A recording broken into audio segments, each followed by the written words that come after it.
warahmatullahi wabarakatuh. Perkenalkan, kami dari kelompok 5 yang terdiri dari saya, Abraham, yang kedua Putri, ketiga Lailatul, keempat Fatim, dan yang terakhir Sofi. Kami di sini menjelaskan tentang pokok pembahasan laporan keuangan bank, Giro Bank Indonesia, hubungan kantor pusat cabang dan antar cabang.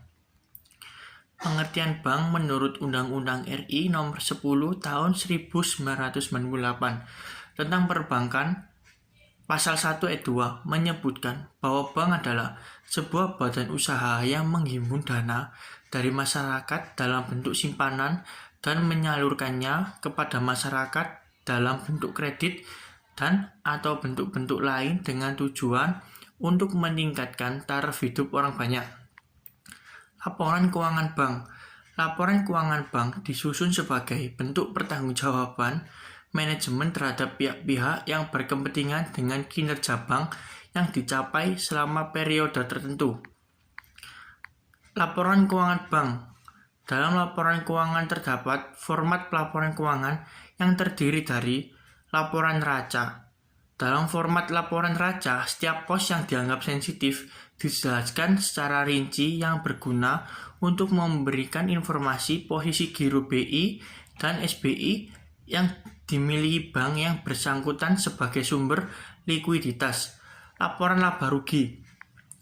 Format laporan laba rugi menggunakan multiple atau berjenjang, laporan, komitmen, dan kontingensi.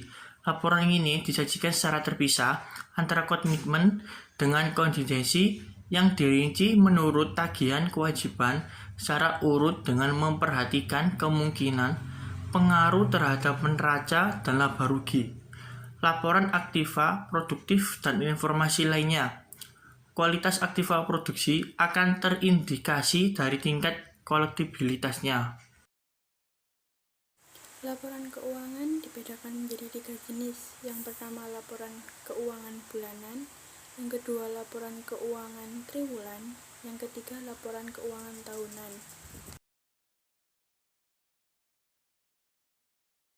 Yang pertama, laporan keuangan bulanan. Laporan keuangan bulanan bank disajikan dalam satu periode setiap bulan. Jadi, dari bulan Januari sampai dengan bulan Desember, setiap bulannya pihak bank akan menyampaikan laporan keuangannya kepada Bank Indonesia melalui homepage Bank Indonesia. Dan ketentuan dalam laporan keuangan bulanan yang disampaikan sesuai dengan format laporan keuangan, yaitu neraca bulanan, laporan laba rugi bulanan, laporan komitmen dan kontingensi bulanan, laporan kualitas aktiva produksi, dan informasi lainnya bulanan. Laporan keuangan bulanan merupakan laporan keuangan bank secara individu yang merupakan gabungan antara kantor pusat bank dengan seluruh kantor bank. Yang kedua, laporan keuangan triwulan. Laporan keuangan triwulan disusun untuk memberikan informasi mengenai posisi keuangan, kinerja, atau hasil usaha bank, serta informasi lainnya kepada pihak yang berkepentingan dengan perkembangan usaha. Dan laporan keuangan triwulan itu formatnya hampir sama dengan laporan keuangan bulanan. Hanya saja pada laporan keuangan triwulan ditambahkan informasi laporan transaksi valuta asing dan derivatif, laporan kewajiban penyediaan modal minimum, dan laporan mengenai rasio keuangan. Laporan keuangan triwulan wajib disajikan pada akhir bulan Maret, bulan Juni, bulan September, dan bulan Desember, dan di mana laporan keuangan tersebut diumumkan dalam surat kabar dan homepage Bank Indonesia. Penyajian laporan keuangan triwulanan. Bagi bank yang memiliki anak perusahaan, wajib membuat laporan keuangan secara individu dan laporan keuangan konsolidasi dengan anak perusahaan.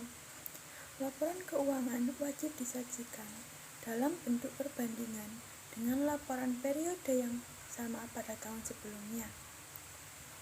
Untuk melakukan Akuntansi yang baru berlaku dalam posisi laporan keuangan, maka penyajian perbandingan mengacu pada PSAK nomor 25 tentang laba rugi bersih untuk periode berjalan, kesalahan mendasar, dan perubahan kebijakan akuntansi.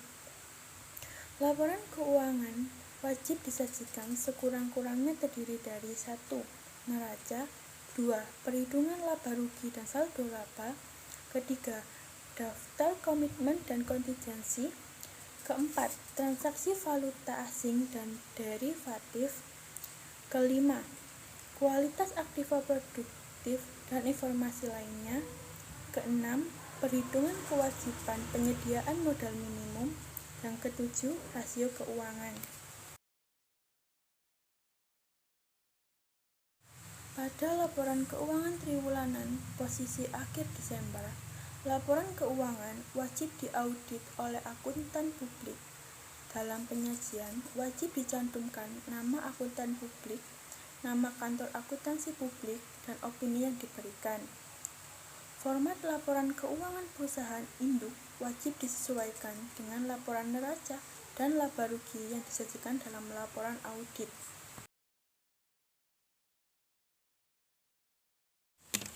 Yang ketiga, laporan keuangan tahunan. Laporan keuangan tahunan dimaksud untuk memberikan informasi berkala mengenai kondisi bank secara menyeluruh, termasuk perkembangan usaha dan kinerja bank. Dan setelah laporan keuangan tersebut dibuat, maka laporan tersebut disampaikan kepada pemegang saham dan Bank Indonesia. Selain kepada pihak Bank Indonesia dan pemegang saham, laporan keuangan tahunan juga wajib disampaikan kepada lembaga lain yang berkepentingan terhadap perkembangan usaha bank. Dan dalam penulisan laporan keuangan tahunan menggunakan bahasa Indonesia dan angka dalam laporan mata uang rupiah. Laporan keuangan tahunan terdapat 7 cakupan yang berisi 1. Informasi umum. Di dalam informasi umum ini, dia akan menjelaskan tentang pengurusan, rincian kepemilikan saham, dan perkembangan usaha. Dalam laporan keuangan tahunan, terdapat 7 cakupan yang terdiri dari 1. Informasi umum. Di dalam informasi umum ini, dia akan menjelaskan tentang kepengurusan, rincian kepemilikan saham, dan perkembangan usaha. Kedua, laporan keuangan tahunan. A. Laporan keuangan bank terdiri dari neraca, laporan laba rugi, laporan perubahan ekuitas, laporan arus kas, dan catatan atas laporan keuangan termasuk informasi komitmen dan kontingensi. Laporan keuangan konsolidasi merupakan konsolidasi laporan keuangan bank dan perusahaan anak. Dan di sini format rinciannya dalam penulisan laporan itu sama dengan laporan keuangan bank, tetapi dalam laporan konsolidasi harus disertai dengan opini dari akuntan publik. C. Laporan keuangan perusahaan induk yang telah diaudit oleh akuntansi publik terdiri dari neraca, laporan laba rugi, laporan perubahan ekuitas dan daftar komitmen dan kontingensi. Jika kelompok usaha tidak memiliki perusahaan induk di bidang keuangan, maka laporan yang disampaikan adalah laporan keuangan perusahaan induk.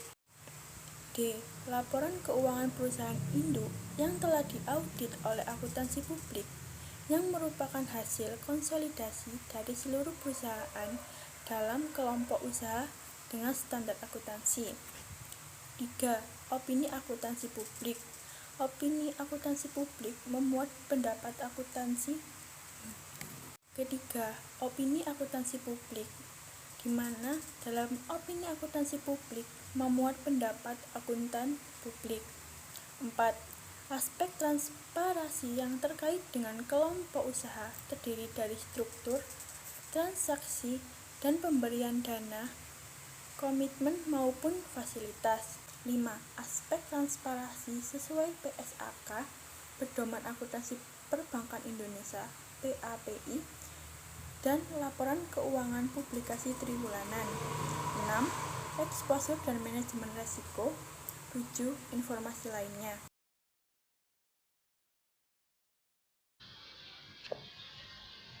Giro Bank Indonesia. Giro Bank Indonesia merupakan rekening giro milik bank umum atau komersial dalam valuta asing maupun valuta rupiah di Bank Indonesia.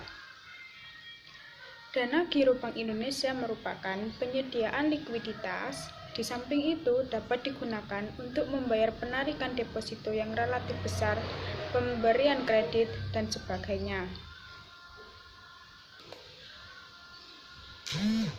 Mutasi giro Bank Indonesia semakin sering dilakukan semakin banyak transaksi antara bank atau antar cabang. Saya akan menjelaskan tentang sistem perbankan yang digunakan di Indonesia. Sistem perbankan yang digunakan di Indonesia itu ada dua. Yang pertama, unit banking system dan branch banking system. Unit banking system itu berlakunya pola operasional perbankan pada ruang lingkup unit saja. Dia berdiri sendiri dan memiliki kewenangan yang mencakup kegiatan sebatas di bank yang bersangkutan. Contohnya pada Bank BPR. Pada Bank BPR rata-rata menganut sistem tersebut. Bank yang menganut sistem ini ciri-cirinya biasanya memiliki ruang lingkup yang kecil, tidak membuka cabang di luar distrik atau di luar provinsi. Prosedurnya lebih cepat dan tidak berbelit-belit. Yang kedua, sistem branch banking system. Branch banking system adalah sistem yang terdiri dari kantor pusat dan kantor cabang dengan manajemen yang terpadu, terencana, dan ada desentralisasi kewenangan oleh kantor pusat dan wilayah operasinya itu luas. Contohnya Bank BNI, Bank Mandiri, Bank BRI, dan bank-bank yang membuka cabang luas di Indonesia.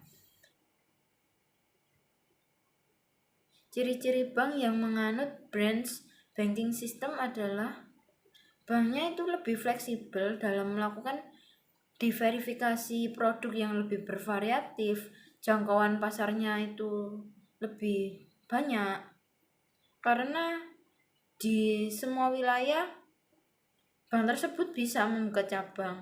Yang ketiga, kantor pusat itu membuat rencana jangka panjang, sedangkan kantor cabang membuat rencana jangka pendek. Bank dapat melakukan ekspansi fisik ke daerah ekonomi baru. Bank dapat melakukan ekspansi fisik ke daerah ekonomi baru yaitu meningkatkan kemampuan ekonomi rakyat setempat. Yang keempat, delegasi wewenang lebih jelas dan mantap dalam memutuskan pemberian kredit berdasarkan status cabang. Kelemahan pada branch banking system yaitu jika terjadi proses perkreditan di kantor cabang, proses tersebut bisa terjadi dengan lama karena disebabkan dengan adanya desentralisasi kewenangan oleh pusat. Yang kedua, sistem ini merugikan bank karena proses pengawasan akuntansi lebih sulit dijangkau antara kantor cabang dengan kantor pusat. Dan di titik tersebut, hubungan antara kantor cabang dan kantor pusat membutuhkan perhatian yang lebih serius. B. Karakteristik kantor cabang. Karakteristik kantor cabang dipimpin oleh seorang direktur cabang atau pimpinan cabang. Direktur cabang memiliki tanggung jawab atas pengelolaan cabang dan pelaporan semua aktivitas cabang setiap waktu tertentu agar kantor pusat bisa mengambil keputusan. Karakteristik kantor cabang yang pertama, didirikan oleh kantor pusat dan dibiayai oleh kantor pusat seperti gedung, modal, aktiva tetap, kendaraan, dan lainnya hingga kantor cabang tersebut siap beroperasi. Yang kedua, kantor cabang memiliki kewenangan untuk bertransaksi dengan pihak ketiga seperti memberikan kredit ataupun menghimpun dana dari para nasabah. Yang ketiga, dalam membelanjai aktivitas cabang, kantor cabang dapat mendanai dari sumber dana kantor cabang, namun apabila dana tersebut tidak cukup, kantor cabang dapat meminta bantuan kepada kantor pusat. Yang keempat, kantor cabang mempunyai wewenang untuk menganalisis kemampuan memberikan kredit, pemutusan pemberian kredit, dan menyelenggarakan administrasi kredit sampai pelunasan. Namun keputusan kredit tersebut harus sesuai dengan standar keputusan oleh keputusan pusat. Yang kelima, kantor cabang dapat mengelola uang tunai dari hasil menghimpun dana ataupun pelunasan kredit, serta melakukan transaksi pembayaran atas nama inisiatif kantor cabang. Baik, saya akan menjelaskan hubungan antara kantor pusat dengan kantor cabang, yaitu hubungannya tercermin pada pencatatan transaksi di kantor cabang, yaitu rekening antar kantor pusat, dan di kantor pusat akan mencatat rekening kantor cabang. Nah, seperti contoh yang ada di sini, kantor pusat di Jakarta telah mentransfer dana 500 juta ke kantor cabang Semarang. Bagaimana pencatatannya?